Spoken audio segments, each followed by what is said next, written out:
عزیز لالا د فطرت غېږې ته چې انسان راشي نو څه رایاد شي؟ غرونه رایاد شي او تیر وختونه رایاد شي او پښتانه خو په غر مین دي چې دا څه وجه ده؟ یاره محمد عابد خانه زه خو ومه چې زما دا سترګې شاته شوې نو ښه وایي زما ماضي دومره خوښه ده او ور پرون ښایسته دی یر پرون ښکلی دی دا ځکه چې پرون زه زلمی ومه پرون زه هلک ومه پرون زه ځوان ومه او نن دا دی دغه باندې قدم ږدم که نه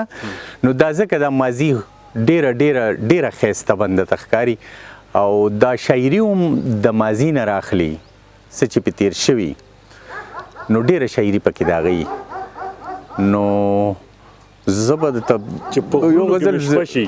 که دا وشي نو ښه به ني صحیح ده دا به درته وایم خو دا خو ما ډېر ځله ویلی دی نو زه صحیح شو صحیح شوم چې څونه ښي نو دونه وي ښي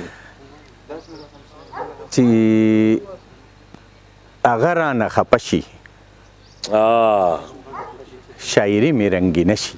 چې هغه رانه خفه شي شاعري مې رنګینه شي چې په غرونو کې مې شپه شي نو رایاده ستا کیسه شي چې درځم د سترګو رپ شي چې راځم لاره اوږده شي دا زما ماشومه لور ده زما غېږه کې اوده شي لوپټه په خوب کې وینم ستا په سر باندې خوره شي یاره ځنې خلک چې زاړه شي لا ښایسته شي که ټپه مې ورته وکړه